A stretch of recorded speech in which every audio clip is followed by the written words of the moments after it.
Have you ever been told you're too much?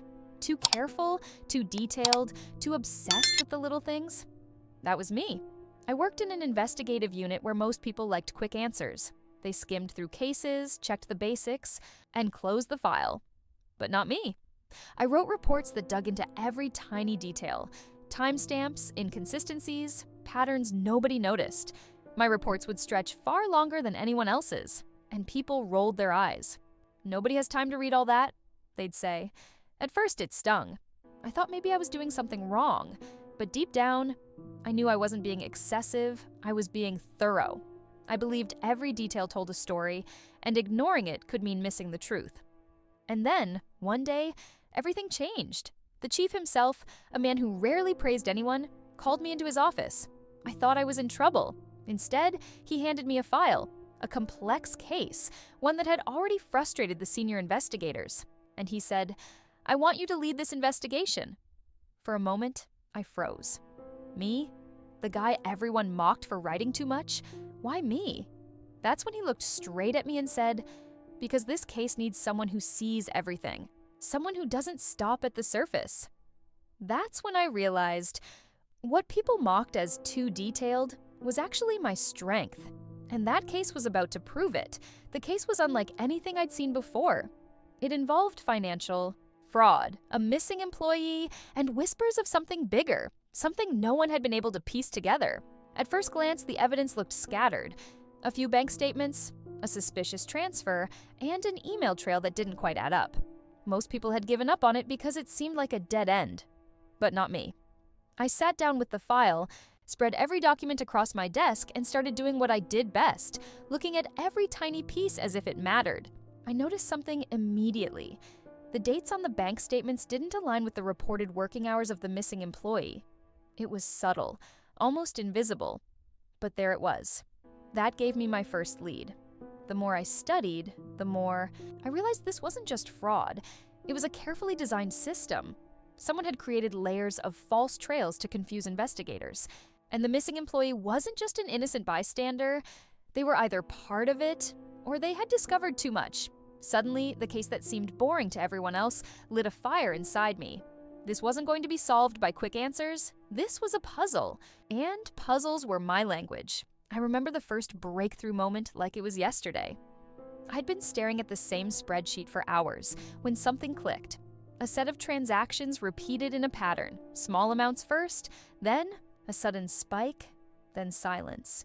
It was like someone testing the system before making their move. Most people would have skipped over it because the numbers looked ordinary. But I noticed the rhythm. Criminals often leave fingerprints in patterns, not just in evidence. That was the first time I felt like I was staring at the blueprint of the crime. I stayed late in the office, connecting dots, marking dates, building timelines. I even compared coffee shop receipts from the missing employee's credit card. And you know what? On the same day as a massive transfer, that employee had bought coffee in a completely different city, which meant someone else was using their account, or they weren't missing at all. I rushed to the chief the next morning and showed him my findings. He leaned back in his chair, smiled slightly, and said, "This is why I picked you." My obsession with detail was finally making sense to someone other than me. But the deeper I went, the more dangerous it became. When you start pulling threads from a carefully woven lie, the people who made it notice. Strange things began happening.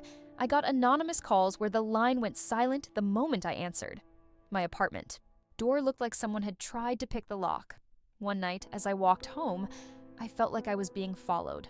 I wasn't just solving a case anymore, I was walking into someone's territory. That was when the pressure really hit. Every mistake could mean losing the case. Or worse, my friends told me to back off, to let the senior team handle it. But I couldn't. Not after seeing how much was at stake. This wasn't about proving my reports were useful anymore. It was about justice. Someone had built an entire network of fraud. Someone was missing, and I was the only one seeing the full picture. Fear was real, but so was my determination. If being too detailed was my curse, then it was also my weapon. And I was going to use it, no matter the cost. Piece by piece, the puzzle revealed itself. I discovered that the missing employee had been keeping a secret log, a personal notebook where they recorded odd transactions and unexplained orders from their boss. That notebook was hidden in their locker, and when I read it, my heart raced. They had suspected something months before disappearing. They wrote about fake accounts, ghost transfers, and pressure to stay quiet. Suddenly, this wasn't just a fraud case, it was a cover-up. I took the notebook to the chief, and together we realized this investigation was bigger than the department had imagined. Multiple companies were linked, and powerful people were involved. It explained why earlier investigators had abandoned the case. It wasn't because there was no evidence. It was because the evidence pointed too high up. That was the moment I truly understood why the chief had trusted me. Because I wasn't afraid of details. I wasn't afraid to keep digging even when it made people uncomfortable. I wasn't afraid to see the truth for what it was. But the closer I got, the harder they tried to silence me. One evening, I found a warning note slipped under my door. "Stop digging, or you'll regret it." My hands shook as I read it. But instead of fear, it gave me clarity. If they wanted me to stop, it meant I was close. Too close.